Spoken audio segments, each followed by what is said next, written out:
السلام عليكم ورحمة الله وبركاته. بسم الله الرحمن الرحيم. اللهم صل وسلم وبارك على سيدنا محمد وعلى آله وصحبه أجمعين. صباح الخير على كل إخواتنا وحبايبنا ومتابعينا جوه مصر وخارج مصر. سموا بالله وصلوا على رسول الله حبيبنا وشفيعنا محمد صلى الله عليه وسلم. اللهم صل عليك يا حبيبي يا رسول الله.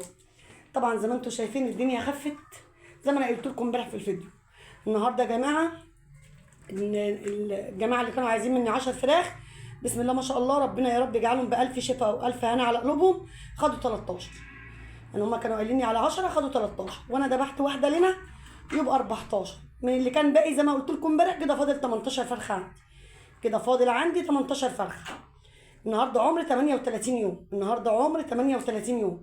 بعنا 5 بقى كمان، ما بعناش يعني خلاص، يعني هشوف برضو لو ممكن ابيع 5 كمان. بعت ما بعتش يبقى خلاص، يعني برضو هخرج. وانا بخرج هقول لكم زي ما امبارح قلت لكم، هقول لكم اللي اتباع واللي خرجت امتى وما خرجتش امتى. هم جم خدوهم الصبح حوالي الساعه 10، جم خدوهم الصبح الساعه 10 الصبح. قالوا لي خلاص زودي 3، المهم اديتهم 13. عايزه اقول لكم ان الموازين بسم الله ما شاء الله ولا قوه الا بالله، كانت عايزه اقول لكم بالصلاه على النبي الموازين كويسه جدا. حد بقى في التعليقات عشان برضو نقول كل حاجه نبقى قايلينها، حد بقى في التعليقات يقول لي الفراخ بكام يا ام مصطفى؟ الفراخ عندنا ب 70 جنيه، الفراخ الكيلو عندنا ب 70 جنيه. طب انت بعت بكام يا ام مصطفى؟ مش انا اللي قلت بعت بكام، صاحب المحل اللي قال بيعوا بكام كذا. قلت له بيع بكام؟ قال له هو المفروض 75، بس كمان الناس بتوعنا بعنا لهم ب 73 جنيه، يعني احنا زودنا 3 جنيه على سعر الفراخ. يعني المفروض كان 75، بس كمان الناس تبعنا هو بتاع الفراخ هو اللي قال حكم قال 73، فانا بعت على 73، بعت على 73. الموازين كانت بسم الله ما شاء الله. ده مش سعر بورصه، دي سعر المحلات، مش سعر البورصه. انا مديها الاهالي، مش بايعه لصاحب محل، مش بايعه لبتاع فراخ، عشان الناس اللي هتسال. انا لما كنت ببيع لبتاع الفراخ كنت ببيع له بسعر البورصه، انا بايعه لاهالي زيهم، فهمتوني؟ عشان برضو ما يبقاش في حد يقول لي ازاي يا مصطفى دي كنت بتبيع. لا، انا مش بايعه بسعر البورصه، انا بايعه بسعر اليوم اللي هو بيتباع في المحلات. بيتباع ب 70، بنحط عليه 5 جنيه لبيتي. فهو الراجل قال خلاص كفايه 3 جنيه، خلاص عادي مش هتفرق كتير، الحاجه دي راحه بيتنا وبألف هنا وألف شفا ياكلوها في الهنا يا رب. 1000 مليون هنا وألف مليون شفا. فاحنا خرجنا منهم النهارده 14، بعنا 13، وانا خرجت واحده بصراحه اللي هي ذبحتها. وعايزه اقول لكم كانت سكر كده. الصلاه على النبي، اللهم صل على النبي. الحاجه البيتي لا يعلى عليها، تربيه ايدك لا يعلى عليها. اللي ما بيربيش ما بياكلش، اللي ما بيربيش ما بياكلش. الناس اللي بتقول شراء العبد ولا تربيته، لا بالعكس، تربيته ولا شراء العبد. انا اللي بقول بقى، الناس اللي بتقول شراء العبد ولا تربيته، انا اللي بقول تربيته ولا شراء العبد. انا لما اربي الحاجه ببيتي مضمونه. فرخه تعبت هرميها، فرخه كشت هرميها.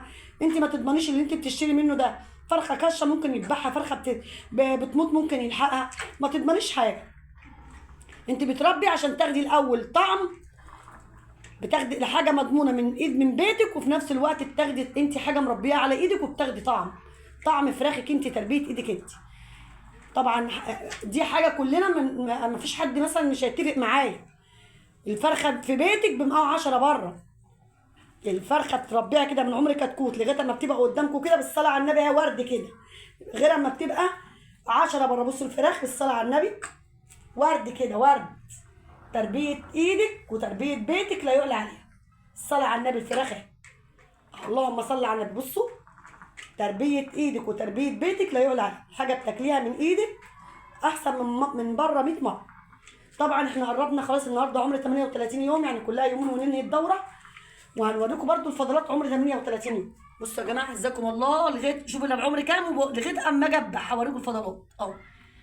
ده عمر ال 38 يوم اهو، اعزكم الله. طبعا فراخ بالصلاه على النبي اهي، بنبيعها وبتتذبح، ولغايه الان الحمام بنوريه لكم اهو. تاني اهو، نشوف حاجه كمان اهو، اعزكم الله. طبعا اهو الفراخ اهي والحمام بتاعها، مفيش اي حاجه اهو يا جماعه. تاني اهو اعزكم الله اهو، مفيش اي حاجه. حمام كويس جدا، الفراخ الحمد لله كويسه جدا. واللي موجود دول 18 زي ما قلت لكم. بعنا حاجه هنقول، ما بعناش هنذبح قدامكم. الحاجه هتخرج قدامكم وبتيجي وبذبح وبجيب الحاجه قدامكم في البيت.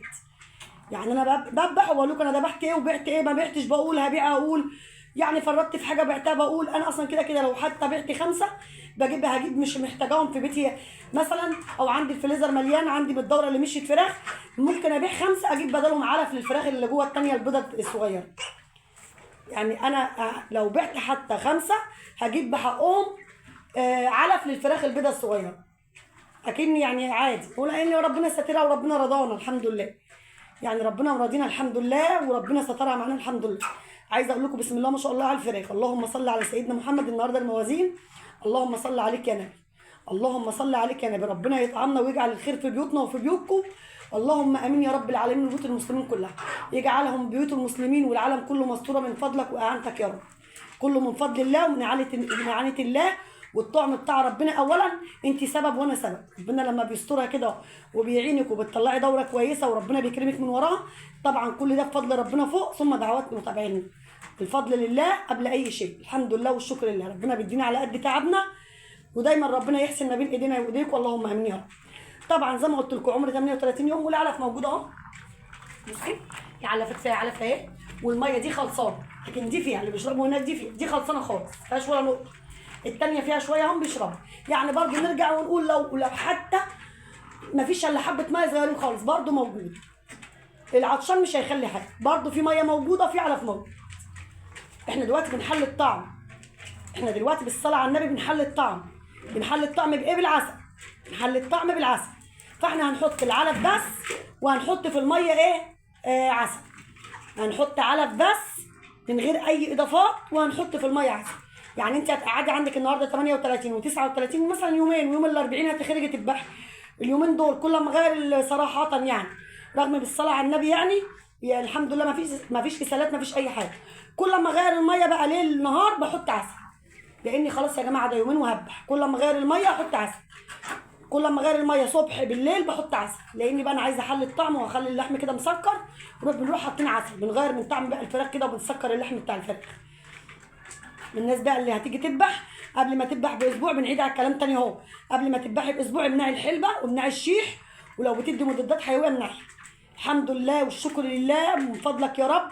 ما ارادش ربنا ان احنا ندي مضادات حيويه خالص، ولا ندي حتى علاجات بشريه، ولا ندي اي حاجه. عالجنا بالاعشاب وبالخلطات الطبيعيه. والله لو يعني احتاج الامر ان احنا ندي هندي. احنا برضو والله اعلم، احنا الفرخه مش في ايدينا، الروح دي بتاع ربنا. فرخه تعبت وما استجابتش، والفرخه ما استجابتش او الفراخ ما استجابتش لاعشاب او خلطات، بنضطر للبشري او البيطري. ما فيش بشري ولا بيطري ما جابتش نتيجه، بنضطر بقى للمضادات الحيويه. هو حسب يعني، دي ستر بتاع ربنا بقى. فالحمد لله فراخنا والله ولا خدت مضاد حيوي، ولا خدت حتى اي حاجه بشري ولا بيطري، غير التحصينات اللي احنا بنديها اول ما بنجيبهم، وعمر 12 يوم وكوكسيديا وكوليسترول. غير كده ما الحمد لله ما حطيناش حاجه لفراخنا. فراخنا كده بالصلاه على النبي صافيه كده من كل حاجه. سموا بالله وصلوا على رسول الله، وخليكم معانا. نغير الميه ونحط فيها عسل ونزود شويه علف.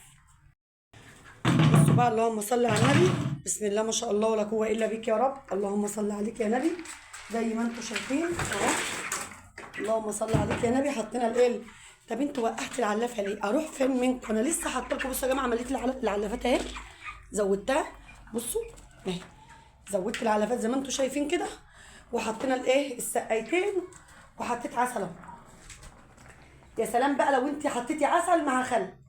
الخل خلصان بكره ان شاء الله، قدامي لسه يومين. بكره ان شاء الله هجيب خل، عشان كده انا محتاجاه اصلا. يعني انا كده محتاجه الخل. انا محتاجه الخل كمان عشان الكتاكيت اللهم صل على النبي. الفراخ البيضه الصغيره هجيب ان شاء الله بكره شويه حاجات، وامرك يا رب. هجيب التحصينات بتاع الفراخ البيضه الصغيره، واجيب برضو جرعه للبط، وهجيب خل برضو. هجيب شويه حاجات من عند البطل ان شاء الله بامر الله. هجيبهم او ان شاء الله ممكن اخلص الفيديو دلوقتي واروح اجيبهم عادي، ابيتهم برضو واجهزهم عندي. في حاجات ناقصه هجيبها برضو ماشي. العسل اهو حطينا. بصوا عايزاكم بقى تهتموا عسل على اللهم صل على النبي على خل. عايزين تحطوا خميره حطوا. يعني لو حطيتوا عسل وخميره وخل يبقى انتوا كده عملتوا الصح مع الفراخ. حطيتوا عسل مع خل يبقى انتوا عملتوا برضو الصح. المهم الثلاث حاجات دول ما تقطعهمش قبل الذبح ب3 4 ايام حسب ما تحطيهم، العسل والخميره والخل. ممتازين جدا جدا جدا، وبالذات العسل هيسكر جسم الفراخ، والخميره بتزود الوزن، والخل مضاد سموم، وبيشد اي كتل دم في العروق دم في اللحم، وبينظف الكبده من اي كتل دم. مهم جدا يا جماعه الموضوع ده قبل الذبح ب3 4 ايام على الاقل. اهتموا بالحاجات دي كويس جدا جدا، اسمعوا مني، هيخلوا الفرخه هتبقى معاكي زي السكر كده، زي السكر.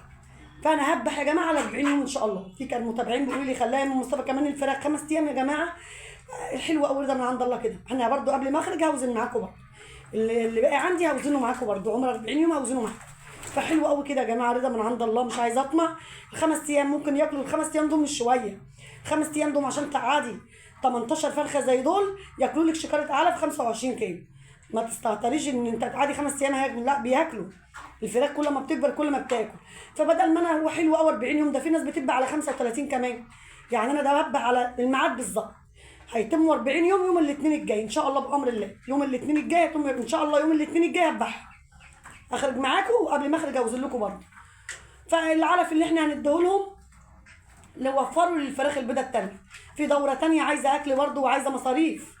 فربنا نمشي بالعقل. هو حلو قوي 40 يوم كده، ده حلو قوي كمان. وفي كمان بط عندي بياكل، وفي فراخ بلدي. فهو ربنا اللي بيرزقنا وبيرزقهم، بس برضه احنا ما نطمعش، نوفر اللي ايه. اللهم صل على النبي. نوفر شكاره العلف للفراخ البيضه التانيه اللي لسه صغيره دي، هي اولى بيها بقى. دي خلاص كده الحمد لله كده ماشي. يلا يا حبايبي، دي الفيديو بتاعنا كان النهارده. يا رب يكون عجبكم ونال رضاكم، وقدرت اقدم لكم حاجات تستفادوا منها واكون عند حسن ظنكم. بالله عليكم اللي شاهد الفيديو يحط لنا اللايك فضلا وليس امرا. اجازاك الله كل خير. اشوفكم على خير واشوفكم في فيديو جديد، والسلام عليكم ورحمه الله وبركاته.